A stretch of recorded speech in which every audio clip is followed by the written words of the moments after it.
Good morning students. तो आज हम स्टार्ट करने वाले हमारे क्लास 12 के न्यू चैप्टर को, न्यू टॉपिक को स्टार्ट करने वाले। पोटेंशियल वाले चैप्टर के अंदर ही हम आगे बढ़ रहे हैं, इलेक्ट्रोस्टैटिक्स में हम आगे बढ़ रहे हैं। तो अब तक हमने पढ़ा था, न्यूमेरिकल्स किए थे हमने किस पे, इलेक्ट्रिक फील्ड और इक्विपोटेंशियल सरफेस से रिलेटेड न्यूमेरिकल्स किए थे, सिंपल न्यूमेरिकल्स थे, आपने कर लिया होंगे इसको। चलिए तो अब हम आगे बढ़ते हैं नए टॉपिक की ओर। आज हम पढ़ने वाले हैं potential due to sphere, potential due to charge sphere. तो आप लोगों को याद होगा हमने स्फीयर को क्लासिफाई किया था कि स्फीयर दो टाइप के होते हैं, एक होता है कंडक्टिंग, एक होता है नॉन कंडक्टिंग। और उसमें भी फिर हमने क्लासिफिकेशन किया था कि होलो और सॉलिड, होलो और सॉलिड। फिर हमने क्या किया था, हमने hollow non conducting sphere, solid conducting sphere और होलो कंडक्टिंग स्फीयर, इन तीनों को एक साथ लिखा था, जिनको हमने कहा था स्फेरिकल सेल, स्फेरिकल सेल। और सॉलिड नॉन कंडक्टिंग स्फीयर को हमने अलग लिया था। तो आज भी हम वही पढ़ने वाले हैं। आज हम पढ़ने वाले हैं स्फेरिकल सेल की वजह से पोटेंशियल, यानी कि गोलीय कोश के कारण विद्युत विभव। ठीक है, वही 4 पॉइंट पे निकालने वाले हैं कि आउटसाइड में, सरफेस पर, इंटरनल साइड में और सेंटर में, 4 पॉइंटों पे पोटेंशियल निकालने वाले हैं। बहुत सिंपल बात है। आज हम क्या पढ़ने वाले हैं, स्फेरिकल सेल पढ़ने वाले हैं। अब स्फेरिकल सेल में कौन कौन आता है आप मुझे बता दीजिए। स्फेरिकल सेल में मैंने आपको बताया था कि होलो और सॉलिड कंडक्टिंग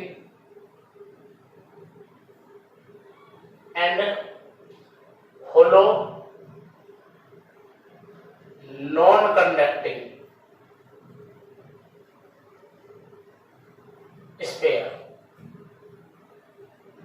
स्फीयर। ठीक है भाई, तो ये इसको हम क्या कहते हैं, इस पूरे पोर्शन को हम क्या कहते हैं, स्फेरिकल सेल। तो आज हम इसकी वजह से पोटेंशियल को पढ़ने वाले हैं। क्या पढ़ने वाले हैं, पोटेंशियल को पढ़ने वाले हैं कि भाई कहां कहां कितना कितना पोटेंशियल होने वाला है। ठीक है, बहुत सिंपल टॉपिक है, इजीली हम कर पाएंगे।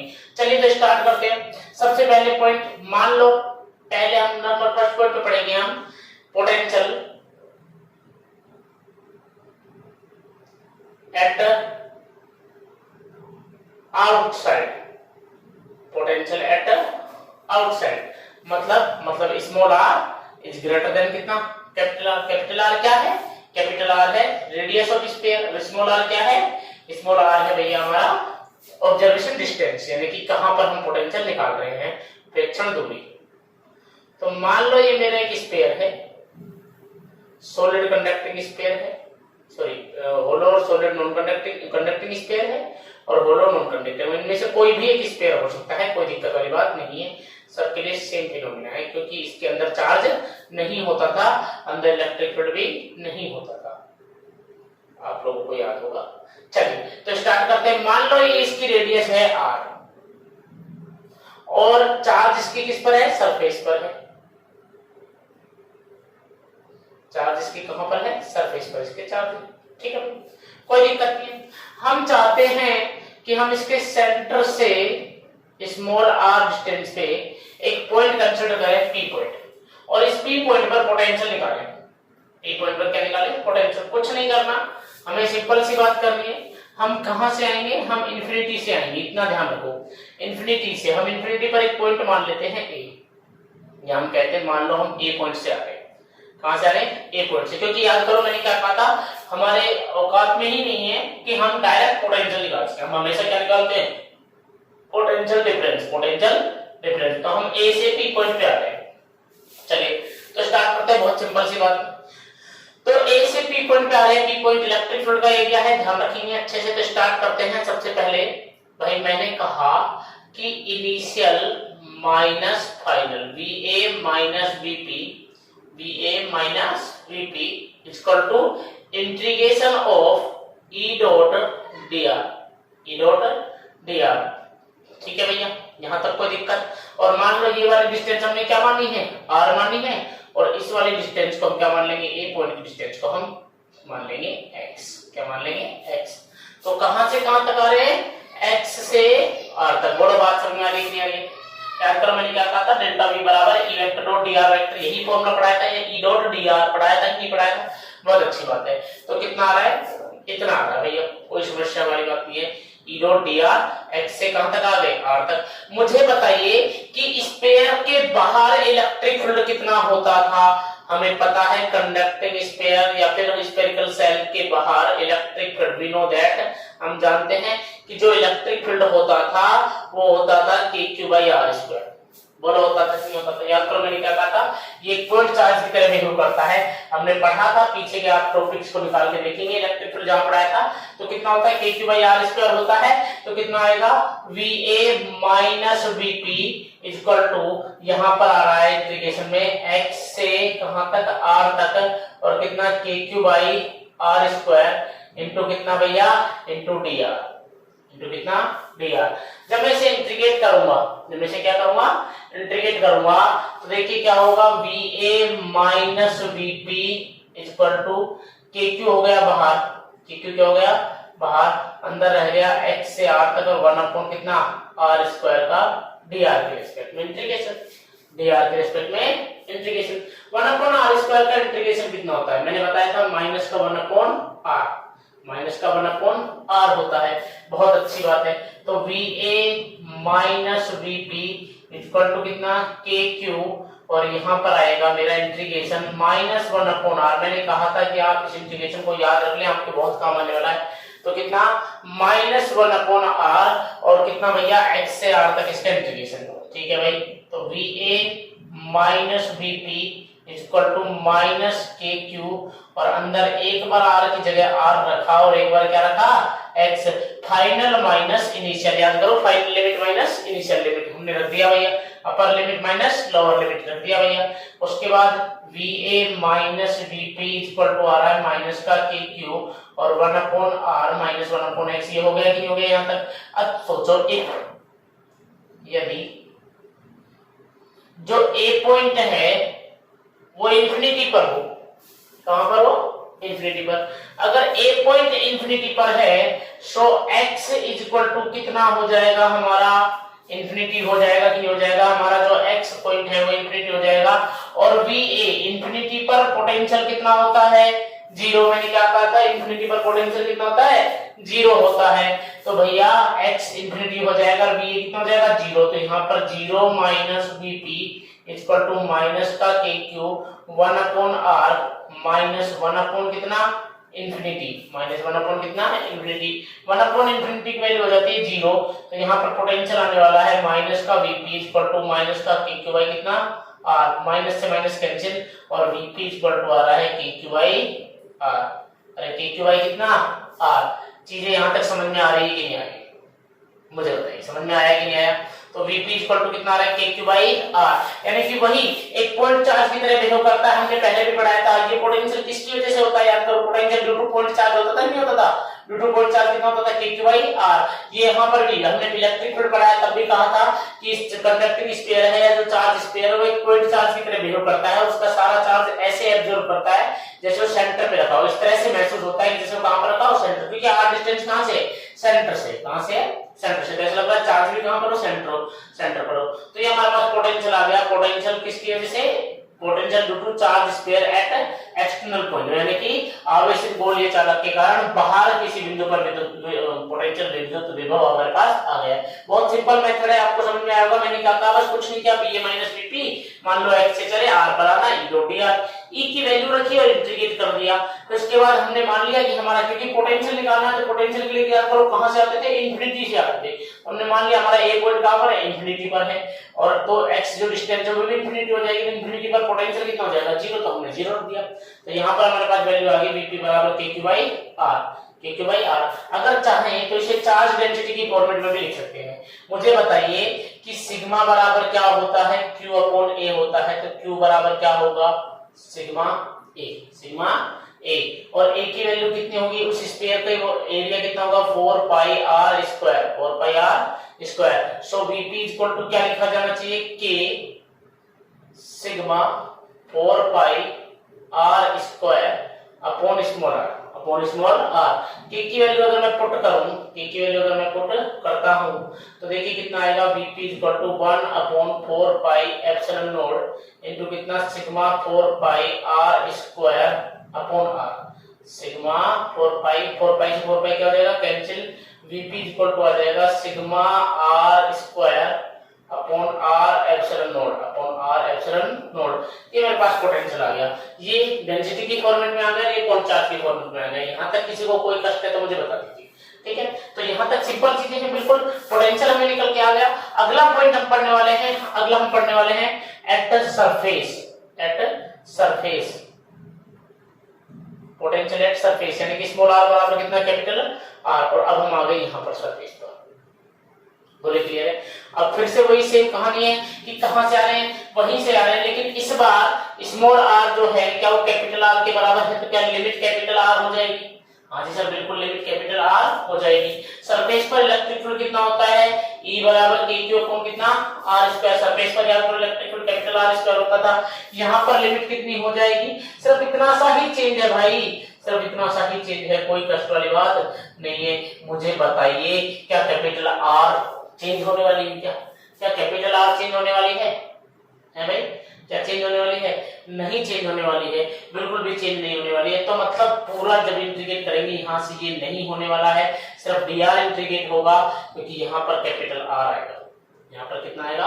कैपिटल आर आएगा। बोलो क्लियर है? तो फिर आगे आंसर क्या आने वाला है? कुछ चेंज नहीं करना, यहाँ पर लास्ट में आकर के एक छोटा सा चेंज होगा कि यहाँ पर जो बीपी है, यहाँ पर जो ये है लास्ट में आपको डायरेक्ट आपको खुद करेंगे चीज को, सिर्फ इंटीग्रेशन में क्या होगा, कैपिटल आर आ जाएगा। चाहे स्मॉल आर था वहां कैपिटल आर, चाहे लास्ट में वैल्यू पुट करते, चलो मैं यहाँ से शुरुआत से आर लेके चलता हूँ, मैं यहाँ पर कैपिटल आर स्क्वायर लिखता हूँ ओनली, ठीक है। ये चलो स्मॉल आर लेते हैं, कोई दिक्कत वाली बात नहीं। लास्ट में आकर के हम क्या लिख देंगे, हम लिखेंगे यहाँ पर कि आर बराबर कितना है, कैपिटल आर है, तो यहाँ पर कितना आ जाएगा, बीपी बराबर के क्यू बाई आर, के बाई कैपिटल आर। और यहाँ पर भी वैल्यू कितनी आएगी, कैपिटल आर आएगी, आर से आर कैंसिल हो जाएगा, यानी कि कितना आने वाला है, आर से आर कैंसिल, तो बीपी इक्वल टू कितना आ जाएगा, sigma R by epsilon naught. ये चीज, इतना सा चीज, ये कांस्टेंट है कि नहीं है? कांस्टेंट है भाई, क्यों? क्योंकि रेडियस जो है वो चेंज होने वाली नहीं है, तो पोटेंशियल भी चेंज होने वाला नहीं है। इतना सा चेंज है सर, इतना सा चेंज है, कोई कष्ट वाली बात नहीं है। कहानी सिंपल है, आराम से आपको समझ में आएगी, कोई टेंशन वाली बात नहीं है। चलिए तो देखिए, ये सीधी सीधी सी बातें थी, कोई टेंशन वाली बात नहीं थी, आराम से हम कर पाएंगे, ठीक है। आपको क्या करना है, पिछली वाली डेरिवेशन में लास्ट में आके, आप शुरू में मत रखो, आप लास्ट में आकर के यहाँ पर इस फॉर्मेट पे आके के क्या लिखोगे, स्मॉल आर बराबर कितना है, कैपिटल आर, क्योंकि सरफेस पर है, तो जहां जहां स्मॉल आर था वहां क्या हो जाएगा, कैपिटल आर हो जाएगा, अपने आप आंसर हो जाएगा, कोई टेंशन वाली बात नहीं। अगला पॉइंट हमारा है पोटेंशियल इनसाइड, पोटेंशियल इनसाइड। अब जरा देखिए, इसको थोड़ा सा समझिए। अब की बार हम क्या कर रहे हैं, पोटेंशियल इनसाइड निकाल रहे हैं।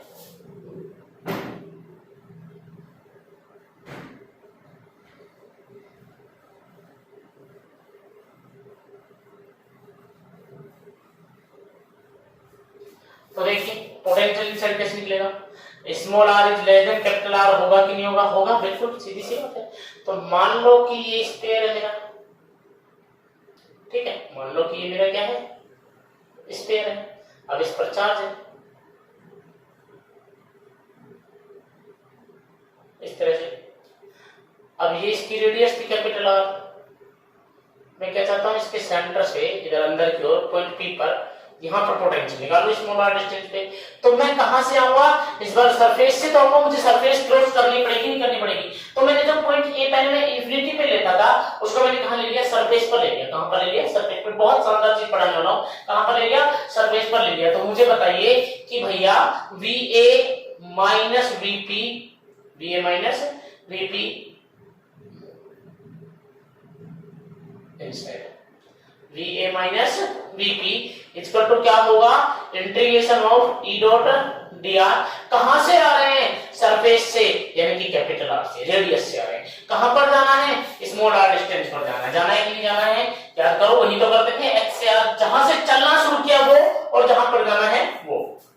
बोलो क्लियर है? तो VA minus VP equal to कितना आ गया। मुझे बताइए कि अंदर इलेक्ट्रिक फील्ड कितना होता है, स्फेरिकल सेल के अंदर 0 होता है। कितना होता है, 0। तो VA minus VP equal to, यहां पर जब 0 रखेंगे तो वैल्यू कितनी आएगी, 0। इसका मतलब VA जो है वो VP के बराबर होगा।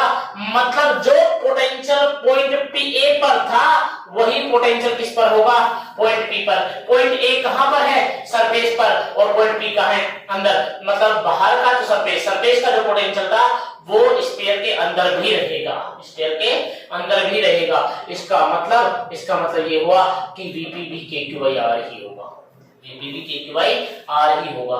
यहाँ तक बात समझ में आएगी नहीं? क्लियर है? इस चीज को आप वैसे भी सोच सकते थे बहुत आराम से। चलो मैं आगे भी पढ़ाता हूँ, प्रोसेस को आगे दिखाता हूँ। तो यहाँ तक चीजें क्लियर है भैया? बाहर पोटेंशियल जो था वही पोटेंशियल कहाँ है? अंदर है। अगर मैं कहता एट सेंटर, क्या कहता है? एट सेंटर, तो मुझे बता दीजिए सेंटर पे स्मॉल आर बराबर कितना हो जाता? 0। लेकिन फिर भी मुझे क्या करना पड़ता? मुझे यहाँ से यहाँ तक आना पड़ता, नहीं आना पड़ता? इलेक्ट्रिक फील्ड तो फिर भी क्या होता? 0। आप समझ के देख लो। वही मैं मान लो ये पॉइंट P यहाँ ना लेकर के, और मैं तो यहाँ ले लेता हूँ लो भैया। अब क्या करना पड़ेगा? वही करना पड़ेगा, Vp minus E dot dr। अभी मेरा E कितना रहेगा? 0। तो Va जो है अभी वो किसके बराबर आएगा? Vp के बराबर आएगा नहीं आएगा?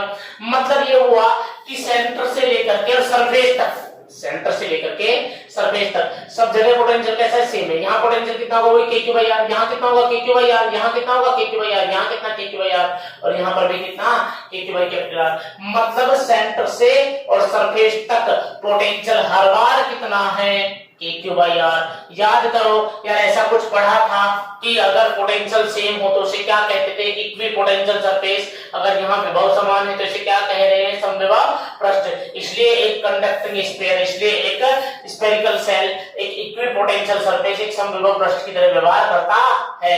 It's behave as a equipotential surface. दिमाग में उतार लो बिल्कुल कि एक कंडक्टिंग स्फीयर, एक स्फीयर जो कि स्फेरिकल सेल है, यानी कि वो किसकी तरह बिहेव करता है? वो इक्वी पोटेंशियल सरफेस की तरह बिहेव करता है, समविभव पृष्ठ की तरह व्यवहार करता है। भैया बहुत दिक्कत वाली बात नहीं है, बहुत सिंपल बात है, दिमाग में बैठा लो। इसलिए मैंने एक बार पिछले टॉपिक में मैंने आपसे क्वेश्चन कराया था, और उस क्वेश्चन में मैंने स्फीयर के लिए इलेक्ट्रिक लाइन ऐसे खींची थी। याद होगा आप लोगों को, मैंने कहा था कि समय आने पर मैं आपको बताऊंगा कि मैंने ऐसे क्यों खींच रहा हूं, क्यों खींची थी। क्योंकि याद करो electric field line always make 90 degree angle with equipotential surface. Electric field line विद्युत क्षेत्र रेखा हमेशा समविभव पृष्ठ के साथ 90 डिग्री का कोण बनाती है, लंबवत होती है। इसलिए इनको ऐसा खींचा था, याद करो, क्योंकि ये किसकी तरह बिहेव करता है?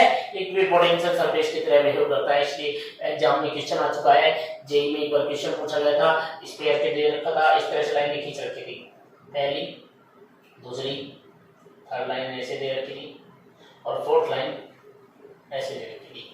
उसने पूछा था कि कौन सी लाइन ट्रू है, तो कौन सी सही है? कौन सी सही है? ये ऐसे दे रखी थी। कौन सी सही है? ये वाली सही है। ये गलत क्यों है? क्योंकि अंदर इलेक्ट्रिक फील्ड लाइन नहीं होती, क्योंकि अंदर इलेक्ट्रिक फील्ड भी नहीं होता। ये सही क्यों नहीं है? क्योंकि इसने 90 डिग्री एंगल नहीं बना रखा है। ये सही क्यों है? क्योंकि इसने 90 डिग्री एंगल बना रखा है, क्योंकि इक्विपोटेंशियल सरफेस की तरह बिहेव करती है। बोलो क्लियर है? चीजें यहाँ तक आपको समझ में आई है कि नहीं है? यहाँ तक कोई परेशानी है तो मुझे बताइए। क्लियर है? चलिए तो आगे देखिए, अगर मैं इसका ग्राफ खींचूं, अगर मैं इसका क्या खींचूं? ग्राफ खींचूं, तो इसका ग्राफ क्या होने वाला? देखिए मुझे बताइए कि भाई 4 पॉइंट बांधते हैं, सेंटर में कितना होगा? सेंटर कितना होगा? कांस्टेंट होगा K Q by R. Second point पे इन साइड में कितना होगा? K Q by are. Surface पर कितना होगा? सतह पर कितना होगा? K Q by small R. Fourth point भाई बाहर कितना होगा? आउटसाइड। आउटसाइड में कितना? सॉरी, सरफेस पर भी के क्यू बाई कैपिटल आर होगा। आउटसाइड कितना होगा? K Q by small are. मतलब यहीं पर ही पोटेंशियल सिर्फ इन्वर्सली होगा, बाकी सब जगह तो कांस्टेंट है। तो अगर मैं ग्राफ लेना चाहूं तो ग्राफ कैसा आएगा? देखिए ग्राफ अगर मैं लेना चाहूं तो ग्राफ ऐसा है, ये सेंटर है, ये आर बराबर कितना है? कैपिटल आर है। यहाँ R is greater than capital R और यहाँ R is greater than capital R. तो भाई यहाँ पर शुरुआत में पोटेंशियल ऐसा चलेगा नहीं चलेगा? यहाँ तक पोटेंशियल ऐसा चलेगा नहीं चलेगा? भाई सरफेस तक ऐसा ही रहेगा कि रहेगा कांस्टेंट कितना? के क्यू बाई आर, के क्यू बाई आर। और उसके बाद जो ग्राफ है क्या वो इन्वर्स होना शुरू हो जाएगा? उसके बाद जो ग्राफ है क्या वो इन्वर्स होना शुरू हो जाएगा? बिल्कुल हो जाएगा। तो ये हमारा अब ये क्या है? ये इक्विपोटेंशियल सरफेस है। कैसा है? इक्विपोटेंशियल समविभव पृष्ठ है। कैसा है? समविभव पृष्ठ है। चीजें आपको समझ में आ रही कि नहीं आ रही? चलिए मैं इसकी एक और बात बताता था। याद करो हमने पढ़ाया था कि E बराबर माइनस dv बाई dr, यही पढ़ाया था, मैंने कहा था काम आएगा। आप दिमाग लगाओगे तो आपको यही से आंसर मिल जाएगा। E बराबर माइनस dv बाई dr। मुझे बताओ स्फीयर के अंदर इलेक्ट्रिक फील्ड कितना होता है? 0। अब अगर E 0 तो V क्या होना चाहिए? V भी 0 होना चाहिए? नहीं, V कांस्टेंट। अरे E 0 तो V कांस्टेंट, क्योंकि सिर्फ कांस्टेंट का डिफरेंशिएशन ही कितना होता है? जीरो। देखो ध्यान से देखो, कोई डिफरेंशिएशन है कि नहीं है, v का डिफरेंशिएशन r के रिस्पेक्ट में है, जहां e की वैल्यू जीरो आने के लिए सिर्फ एक ही तो कंडीशन अप्लाई हो सकती है, कांस्टेंट होना चाहिए, क्योंकि कांस्टेंट का डिफरेंशिएशन कितना होता है, जीरो। अगर e जीरो तो v कांस्टेंट, e जीरो तो v कांस्टेंट, वही तो हुआ था, जहां जहां e जीरो था, सेंटर से सरफेस तक e जीरो था, तो वहां पर पोटेंशियल कितना था, q/r था, कांस्टेंट था।